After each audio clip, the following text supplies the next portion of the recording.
Hello again and welcome back to MKP English. எனக்கு English பேசணும் அப்படின்னு ஆசையாக இருக்குது. ஆனால் என்ன தான் ட்ரை பண்ணாலும் என்னால் பேச முடியல, இங்கிலீஷ் பேசுகிறது ரொம்ப கஷ்டமாக இருக்குது அப்படின்னு நினைக்கிறவங்களுக்காக அவங்களுக்கு ஈஸியாக எளிமையாக புரிகிற மாதிரி என்னோடய சேனலில் நான் வீடியோஸ் போட்டுட்டு வரேன் ஃப்ரெண்ட்ஸ். நீங்கள் பிகினராக இருந்தாலும் சரி, இல்லை உங்கள் இங்கிலீஷை பாலிஷ் பண்ணிக்கணும் அப்படின்னு நீங்கள் நினச்சாலும் சரி, நான் ரெண்டுத்துக்குமே வீடியோஸை போட்டுட்டு வரேன். நீங்கள் என்னோடய வீடியோஸை தொடர்ந்து பார்த்துட்டு வாங்க. நான் இங்கிலீஷ் மேலே கொடுக்குற டிப்ஸை எல்லாம் அப்படியே ஃபாலோ பண்ணிவிட்டு வாங்க. கொஞ்ச நாளுக்குள்ளேயே உங்கள் இங்கிலீஷ் இம்ப்ரூவ் ஆகிறத நீங்கள் உணரலாம். நான் பிகினர்ஸ்க்காக 45 டேஸ் ஸ்போக்கன் இங்கிலீஷ் கிளாஸஸை ஸ்டார்ட் பண்ணியிருக்கேன் ஃப்ரெண்ட்ஸ். இந்த 45 டேஸையும் நீங்கள் ஒன்று விடாமல் பார்த்துக்கிட்டே வாங்க. கண்டிப்பாக உங்களுக்கு இங்கிலீஷ் பேசுகிறது ரொம்ப ஈஸியாயிரும். இப்போது இன்றைக்கி கிளாஸில் நாம் எதை பற்றி பார்க்க போகிறோம் அப்படின்னா, நான் உனக்கு ரொம்ப நாளாக ஃபோன் பண்ணிக்கிட்டு இருந்தேன், உன் ஃபோன் பிஸியாகவே இருந்தது அப்படின்னு நாம் தமிழில் சொல்லுவோம் இல்லையா?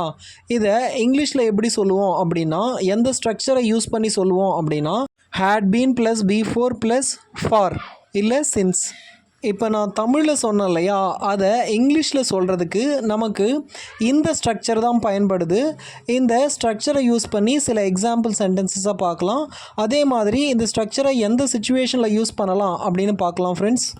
இப்போது ஒரு செயலை நம்ம பாஸ்ட் டென்ஸில் தொடங்கிட்டோம், கடந்த காலத்தில் தொடங்கிட்டோம். அது கொஞ்ச நாளைக்கோ இல்லை கொஞ்ச நேரத்துக்கோ போயிட்டே இருந்தது, நடந்துக்கிட்டே இருந்தது. அப்படி போய்கிட்டே இருக்கிற அந்த ஆக்ஷன் அந்த செயல் கடந்த காலத்திலேயே முடிஞ்சு போகுது.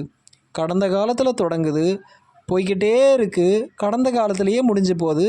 அது மட்டும் இல்லாமல் இத்தனை நாள் நாம் செஞ்சோம், இத்தனை மணி நேரம் நாம் அந்த வேலையை செஞ்சோம் அப்படின்னு இந்த டைம் டியூரேஷனை பற்றி பேசும்போதும் இந்த ஸ்ட்ரக்சரை நாம் யூஸ் பண்ணுவோம்.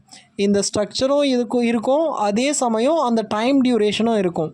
நான் போன வாரம் திங்கக்கிழமை ஒருத்தருக்கு கால் பண்ண ட்ரை பண்ணேன்.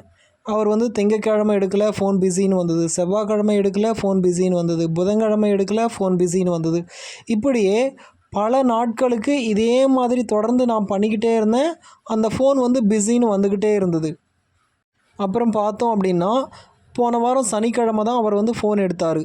திங்கக்கிழமையிலேருந்து வெள்ளிக்கிழமை வரைக்கும் நான் ஃபோன் பண்ண ட்ரை பண்ணியிருக்கேன். ஆனால் அவர் லிஃப்ட் பண்ணது சனிக்கிழமை தான் லிஃப்ட் பண்ணார். இப்போ உங்களுக்கு புரிஞ்சிருக்கும்னு நினைக்கிறேன். கடந்த காலத்தில் ஒரு ஆக்ஷன் தொடங்குச்சு, அது குறிப்பிட்ட நாள் வரைக்கும் போய்கிட்டே இருந்தது. அதுக்கப்புறம் டைம் டியூரேஷனோட அந்த ஆக்ஷன் முடிஞ்சு போகுது. எங்கள் டைம் டியூரேஷன் என்ன அப்படின்னு கேட்டிங்கன்னா, செவ்ரல் டேஸ், ரொம்ப நாளாக நான் கால் பண்ண ட்ரை பண்ணேன், எத்தனை நாளாக, எத்தனை மணி நேரமாக அப்படின்ற டைம் டியூரேஷனை மென்ஷன் பண்ணணும். இதை இங்கிலீஷில் எப்படி சொல்லலாம் அப்படின்னா, I had been trying to call you for several days but your phone was busy. I had been trying to call you for several days but your phone was busy அப்படின்னு சொல்லலாம். நீங்கள் டைமை பற்றி பேசுகிறப்போ ஃபார் மட்டுமே இல்லை, சின்ஸை கூட use பண்ணலாம். Since அப்படின்ற வேர்டை எப்படி யூஸ் பண்ணலாம் அப்படின்னு பார்க்கலாம் ஃப்ரெண்ட்ஸ். இப்போ நான் திங்கக்கிழமையிலேருந்து வெள்ளிக்கிழமை வரைக்கும் தினமும் கால் பண்ணேன். அது மாதிரி தினமும் கால் பண்ணேன் அப்படின்றத ரொம்ப நாளாக கால் பண்ணேன் அப்படின்னு சொல்கிறோம் இல்லையா? இப்போது இதையே வேறு மாதிரி சொல்லலாம். எப்படின்னு கேட்டிங்கன்னா, நான் உனக்கு போன திங்கக்கிழமையிலேருந்து கால் பண்ண ட்ரை பண்ணிக்கிட்டு இருக்கேன், ஆனால் நீ உன் ஃபோன் பிஸியாகவே இருந்தது அப்படின்னு சொல்லுவோம் இல்லையா? இதை இங்கிலீஷில் பாயிண்ட் ஆஃப் டைம் அப்படின்னு சொல்லுவாங்க. ஒரு குறிப்பிட்ட நாள்லேருந்து இல்லை ஒரு குறிப்பிட்ட நேரத்திலிருந்து அப்படின்னு சொல்கிறப்போ நாம் சின்ஸை யூஸ் பண்ணுவோம். இந்த பாயிண்ட் ஆஃப் டைமை பற்றி பேசுகிறப்போ நாம் சின்ஸை யூஸ் பண்ணுவோம். அதுவே இத்தனை நாளா, இத்தனை மணி நேரமா அப்படின்னு சொன்னோன்னா நாம் ஃபாரை யூஸ் பண்ணுவோம். நான் உனக்கு போன திங்கக்கிழமையிலேருந்து கால் பண்ண ட்ரை பண்ணிக்கிட்டு இருக்கேன், ஆனால் உன் ஃபோன் பிஸியாகவே இருந்தது. I had been trying to call you since Monday, but your phone was busy.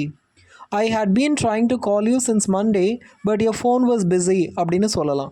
இப்போது இந்த சிச்சுவேஷனை சொல்கிறதுக்கு நான் had been plus before plus for or since அப்படின்னு ஒரு ஸ்ட்ரக்சரை நான் கொடுத்தேன் இல்லையா? இந்த ஸ்ட்ரக்சர் கிராமரில் என்ன சொல்லுவோம் அப்படின்னா, past perfect continuous tense, past perfect continuous tense அப்படின்னு சொல்லுவோம். ஆனால் இந்த டைட்டில்லாம் நீங்கள் தெரிஞ்சிக்க வேண்டிய அவசியமே இல்லை. ஜஸ்ட் அந்த சிச்சுவேஷனுக்கு எந்த ஸ்ட்ரக்சரை யூஸ் பண்ணணும் இதை தெரிஞ்சுக்கிட்டால் போதும். ஆனால் எக்ஸாம் பாயிண்ட் ஆஃப் வியூவில் தான் நாம் இதை கற்றுக்க வேண்டியிருக்கோம். அதாவது பாஸ்ட் பர்ஃபெக்ட் கண்டினியூஸ் டென்ஸ் அப்படின்னு நான் இப்போ சொன்னேன் இல்லையா? இந்த மாதிரியான இந்த கிராமர் டெர்மினாலஜியெல்லாம் நாம் எக்ஸாமுக்கு படிக்கிறப்ப தான் நம்ம அதெல்லாம் தெரிஞ்சுக்க வேண்டியிருக்கும். இங்கிலீஷில் பேசுகிறதுக்கு அந்த ஸ்ட்ரக்சரும் சிச்சுவேஷனும் மட்டும் போதும். இப்போ நாம் இந்த வீடியோலையே இன்னொரு ஸ்ட்ரக்சரையும் அதை யூஸ் பண்ணுறதுக்கான சிச்சுவேஷனையும் பார்த்துருவோம் ஃப்ரெண்ட்ஸ். இது உங்களுக்கு ரொம்ப ஈஸியாகவே புரிஞ்சிடும். ஏன்னா இது எல்லாருமே அதிகமாக பயன்படுத்தக்கூடிய ஈஸியாக புரியக்கூடிய ஒரு ஸ்ட்ரக்சர் தான். அது என்ன ஸ்ட்ரக்சர் அப்படின்னு கேட்டிங்கன்னா will plus V1. Will plus V1. இப்போது இதை யூஸ் பண்ணுறதுக்கான சிச்சுவேஷனை பார்க்கலாம். அவன் நாளைக்கு மீட்டிங்கை அட்டன் பண்ணுவான் அப்படின்னு சொல்லுவான் இல்லையா தமிழில். இதை இங்கிலீஷில் he will attend the meeting tomorrow. He will attend the meeting tomorrow அப்படின்னு சொல்லுவோம். இங்கே வில்லுக்கு அடுத்து அட்டெண்ட் அப்படின்ற V1 யூஸ் பண்ணியிருக்கோம். ஸோ இந்த வில் ப்ளஸ் V1 எப்போ யூஸ் பண்ணுவோம் அப்படின்னா ஃப்யூச்சரில், அதாவது எதிர்காலத்தில், அது அடுத்த நொடியாக இருக்கலாம். இப்போ நான் பேசிக்கிட்டு இருக்கேன் இல்லையா, இந்த பேசிக்கிட்டு இருக்கிற இந்த டைமுக்கு அடுத்த நொடியாக இருக்கலாம், இல்லை அடுத்த நிமிஷமாக இருக்கலாம், அடுத்த 1 ஹவராக இருக்கலாம், இல்லை மறுநாளாக இருக்கலாம், அடுத்த வாரமாக இருக்கலாம், அடுத்த மாதமாக இருக்கலாம், எப்படினாலும் இருக்கலாம். ஃப்யூச்சரில் எதை பற்றி பேசணும் அப்படின்னாலும் நாம் கண்டிப்பாக வில்லை நாம் யூஸ் பண்ணி தான் ஆகணும். So will plus V1 use பண்ணி அவன் நாளைக்கு மீட்டிங் அட்டன் பண்ணுவான் அப்படின்ற சிச்சுவேஷனை நம்மளால் சொல்ல முடியும். He will attend the meeting tomorrow அப்படின்னு சொல்லலாம்.